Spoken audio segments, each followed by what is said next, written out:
Para quem está chegando agora, eu sou Luiz Mata, sou gerente de pesquisa e conteúdo do IBGC. É um prazer estar aqui com vocês nessa manhã. Eu vou apresentar para vocês aqui os resultados do primeiro ano da nossa métrica de governança. A ideia é apresentar um pouquinho da métrica, né, para quem não conhece, e depois entrar nos resultados desse primeiro ano e contar um pouquinho para vocês o que a gente encontrou nessas empresas que participaram dessa iniciativa que é tão importante para o IBGC. Quais são os objetivos, né, da métrica? Acho que o primeiro objetivo é que a gente consiga ajudar as empresas de capital fechado a se avaliarem, a entender como elas estão em termos de governança corporativa. A métrica nasceu principalmente como uma continuidade ou uma substituição de um prêmio de governança que o IBGC teve no passado, e a gente era para empresas de capital aberto, capital fechado, mas a gente entendeu que seria mais útil do que premiar empresas como incentivo para que elas melhorassem, que a gente desse para elas uma ferramenta onde elas pudessem se autoavaliar, se conhecer em termos de governança corporativa. Então a métrica nasceu muito com esse objetivo de dar para as empresas fechadas uma ferramenta onde elas pudessem entender e se conhecer em termos de governança. Um segundo objetivo é que, ao se conhecer, ao entender como que elas estão em termos de governança, que a gente estimulasse essa reflexão, que a gente estimulasse com que elas entendessem e permanentemente evoluíssem esses estágios de maturidade como forma de evolução de suas práticas de governança. Então, além de uma ferramenta de autoconhecimento, uma ferramenta para que elas consigam estar permanentemente incentivadas a evoluir. Um último objetivo é ir para o lado do IBGC, que a empresa, ao participar, está fornecendo os dados do IBGC, então permite que a gente trace um panorama da governança dessas empresas de capital fechado no Brasil. A gente não tinha dados sobre as empresas de capital fechado, ao contrário das empresas de capital aberto, onde a gente tem as informações publicamente disponíveis, as empresas fechadas praticamente não divulgam informações públicas de governança, então, ao criar a métrica, a gente está, de alguma maneira, coletando esses dados com o consentimento das empresas, para fazer esse panorama de práticas de governança e de estágio de governança corporativa dessas empresas. E com que premissas, né, a gente construiu essa ferramenta? Um instrumento de autoavaliação, então o IBGC não está avaliando as empresas, a gente só deu uma ferramenta para que elas consigam se autoavaliar. A gente não está fazendo nenhum tipo de checagem das respostas das empresas. Como é uma autoavaliação, a gente entende que a empresa está sendo sincera com ela mesma. Numa autoavaliação, o objetivo é que a gente se conheça, então se você não está sendo sincero, não faz sentido você estar se autoavaliando. A ferramenta é gratuita, totalmente gratuita, online, um questionário online que a empresa preenche. O sigilo dos dados individuais, então nenhum dado individual de nenhuma empresa é disponibilizado a não ser para a própria empresa. Isso é uma questão muito importante da ferramenta. A gente garante para a empresa que a gente não vai disponibilizar o dado dela para nenhum outro ator do mercado, para que ela tenha confiança de que ela pode preencher essas informações.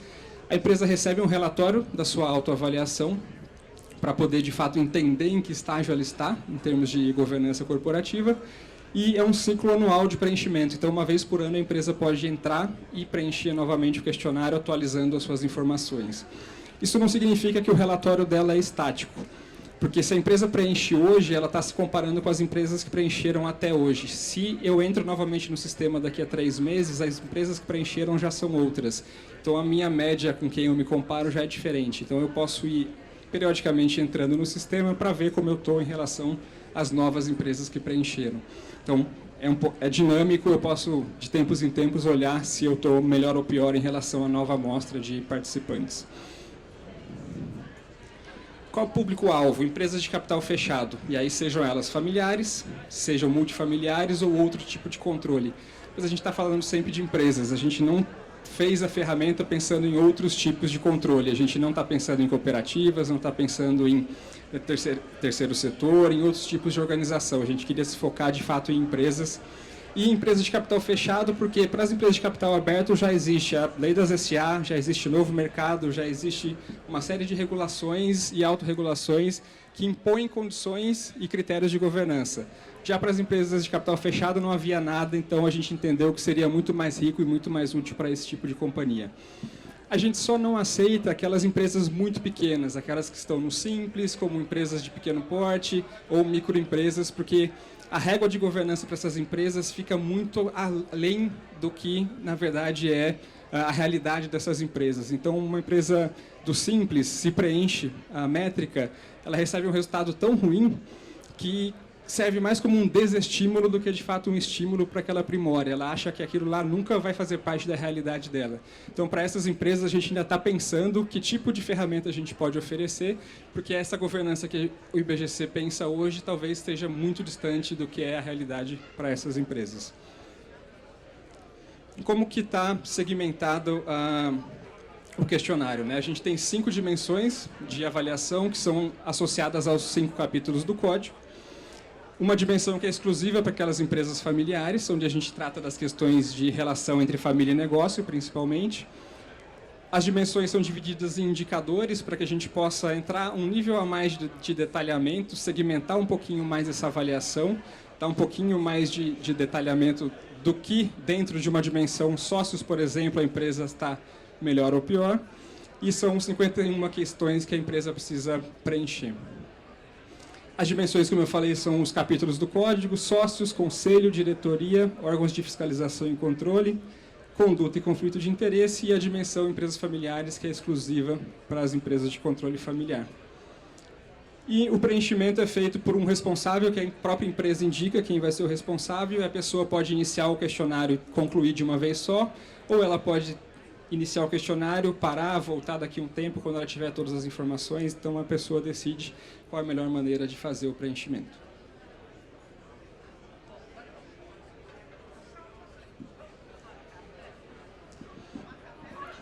E aí, quando a empresa termina de preencher o questionário, ela automaticamente recebe um relatório de autoavaliação. Acho que essa é a maior riqueza do processo todo, é receber esse relatório. Porque nesse momento ela já está se comparando com um benchmark de práticas, ela está comparada com o código do IBGC, o documento de governança para empresas fechadas do IBGC, e se for uma empresa familiar, com o documento de empresas familiares também do IBGC. Então, automaticamente ela está sendo comparada com essas práticas que são recomendadas por esse benchmark de práticas.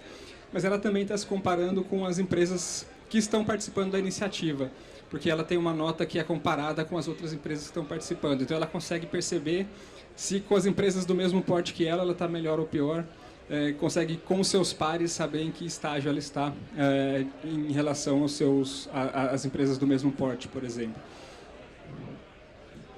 Ela recebe também uma classificação em estágios de evolução. E aí a gente fez uma escala de evolução de 5 estágios, que vai desde o embrionário até o avançado, para dar uma ideia um pouquinho melhor para empresas em que nível de maturidade de governança ela está. Então, a gente transforma a nota dela num estágio de evolução, novamente, da autoavaliação dela. O IBGC não está chancelando que aquilo é o estágio onde ela está, mas sim o que ela se considera em termos de governança em cima das respostas que ela preencheu. Então, novamente, uma autoavaliação, não um selo do IBGC de qualidade da governança. E um mapa de pontuação, que talvez seja a parte mais rica do questionário, do relatório, perdão, onde a gente apresenta todos os gaps. Os gaps são aonde eu não pontuei no questionário, onde eu não ganhei a pontuação máxima, onde eu não ganhei ponto nenhum no questionário. E para cada um desses pontos, a gente indica uma referência de leitura, seja o código do IBGC, seja o documento de empresas de capital fechado, seja o documento de empresas familiares. E qual é o item específico em relação àquele ponto. Então, a gente tenta direcionar onde a empresa pode conseguir mais informações em relação àquele tema, para, de alguma maneira, dar algum direcionamento aonde a empresa pode buscar informações em relação àquilo, se ela tiver interesse em aperfeiçoar ou entender um pouco mais sobre aquele assunto. Qual é o perfil das empresas que participaram no primeiro ano, né? A gente começou em maio de 2018 e tivemos 103 empresas participando ao longo do ano de 2018. Participando, que iniciaram e concluíram o preenchimento. A gente teve muito mais empresas que solicitaram credenciamento, mas não concluíram o preenchimento do questionário. A gente está sempre reforçando para que, se a empresa precisa de ajuda, se a empresa precisa de algum apoio para concluir. Algumas perdem interesse no meio do processo, algumas falam que vão concluir depois, mas a gente está sempre nesse processo de follow-up com as empresas. Mas 103 acabaram concluindo o processo. A gente teve também uma distribuição geográfica, como na pesquisa de empresas familiares, bastante grande. Concentração no Sul e Sudeste novamente, mas o Brasil todo está representado, exceção de alguns estados. Então isso mostra também que a gente tem conseguido, de alguma maneira, ter uma disseminação bastante grande em relação ao tema da governança corporativa e ao longo agora de 2019 temos tentado reforçar ainda mais essa questão da comunicação da iniciativa. Em relação aos portes, também uma prevalência das empresas de médio e grande porte, mas algumas empresas de porte menor também têm participado. E em relação ao controle societário, como já era de se esperar, as empresas familiares são a maioria das empresas participantes, mas a gente tem empresas também de capital compartilhado, empresas estatais e alguns outros tipos de controle societário participando. Então, a gente está conseguindo, nessa iniciativa, trazer também uma amostra bastante interessante das empresas de capital fechado brasileira para fazer uma fotografia um pouco mais nítida do que a gente tinha antes em relação às práticas de governança dessas empresas. E aí a gente achou interessante estudar os resultados, né? Como eu falei, a gente queria traçar esse panorama e a gente pegou essas 103 empresas e foi avaliar como elas estavam. Para quê? Para traçar esse panorama da governança dessas empresas no Brasil, para tentar apresentar possíveis caminhos para a evolução da governança, e aí com base no que essas empresas que participaram mostram para a gente ao preencherem o questionário, e para inspirar e orientar outras empresas nesse processo de evolução, ou para quem já começou essa jornada de evolução de governança, ou para quem ainda está pensando em começar essa evolução. E aí chama atenção para a gente, de uma maneira não tão positiva, se a gente olhar por um lado, que a nota média das empresas ainda é 34, numa escala de 0 a 100. Então, a gente acha que a gente está aquém do que poderíamos estar, mas, ao mesmo tempo, lança para o IBGC um desafio de que a gente ainda tem bastante caminho pela frente para incentivar, para fomentar a governança corporativa nas empresas de capital fechado. Mas a gente, ao mesmo tempo que gostaria que essa nota fosse maior, a gente sabe que a nossa régua é exigente. Então, a gente sabe que talvez se a gente fosse menos exigente, talvez o nível fosse um pouco melhor, mas a gente acha que a gente tem que puxar a régua bem para cima para, de fato, fomentar essa evolução, criar um incentivo para que as empresas estejam sempre melhorando. Mas poderíamos estar um pouco melhor. Então, em relação àquela tabelinha que eu mostrei para vocês, em geral, nossas empresas ainda estão no estágio inicial de maturidade em governança, as empresas de capital fechado. O faturamento também, como na pesquisa de empresas familiares, que eu falei antes, é um importante driver de adoção de práticas de governança. Conforme cresce o faturamento, cresce a adoção de práticas. E acho que isso é uma coisa que é bastante esperada, a literatura tem mostrado isso, as nossas outras pesquisas também. A empresa vai ficando mais complexa, as decisões mais complexas, os processos de tomar decisão mais difícil, os relacionamentos mais complexos também, então a empresa tende a adotar mais práticas de governança para tentar organizar um pouco melhor esse processo. Então, queira ou não, é um processo natural com que o crescimento da empresa leve a um aprimoramento das suas práticas de governança. Uma coisa que chama bastante atenção, mas talvez tenha uma explicação, é que as empresas estatais que participaram foram as que tiveram o melhor desempenho. E aí, a minha leitura, a gente não consegue ter certeza disso, é que a lei das estatais acaba forçando um pouco a formalização de práticas de governança. Então, quando a empresa precisa obrigatoriamente formalizar em função da lei, muita coisa acaba, pelo menos no papel, estando ali em prática e a nota da empresa acaba subindo. Como a gente não faz uma checagem, como a gente não faz uma avaliação, a gente não tem como saber se isso está em prática ou não está em prática. Mas, pelo menos formalmente, foram as empresas que tiveram o melhor desempenho. E, queira ou não, é algum incentivo para que a empresa esteja discutindo o tema da governança. E, em geral, a dimensão que é mais desenvolvida é a dimensão sócios. A dimensão sócios trata das questões relação entre sócios e companhia, assembleia de acionistas, conflitos de interesse. E, em geral, essa dimensão sócios, ela começa a se desenvolver logo no estágio embrionário. Ela é a dimensão que é mais linear em termos de desenvolvimento. Então, ela começa a se desenvolver logo no estágio embrionário e é a que mais se desenvolve todas as empresas da amostra. Já a dimensão conselho é a dimensão que tem o pior desempenho das empresas que a gente avaliou. E aí, quando a gente vai olhar também esse mesmo desenvolvimento, é a dimensão que nasce mais tarde e que tem um salto mais rápido. Ela é a menos linear, se a gente puder chamar assim. O conselho surge num estágio mais avançado e quando ele já surge com um rompante e desenvolvimento mais rápido. Então, é isso que a gente percebeu avaliando os dados do estudo.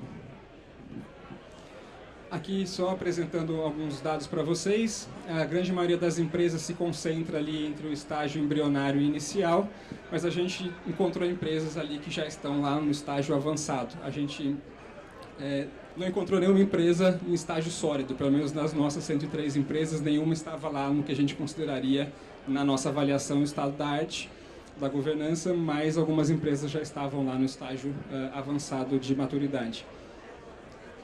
E aquilo que eu falei para vocês do desempenho em relação ao crescimento da empresa. Se a gente olhar a faixa de empresas que estão no estágio avançado, ela vai crescendo em relação ao porte da empresa, enquanto as empresas de estágio embrionário e de estágio inicial vão diminuindo conforme o porte da empresa cresce. Então, de fato, dá para ver muito nitidamente, quando a gente olha o gráfico, que o avanço do porte da empresa vai fazendo com que o estágio de maturidade da empresa em governança vá crescendo também. A prática em relação aos estágios subsequentes e qual era o peso daquela prática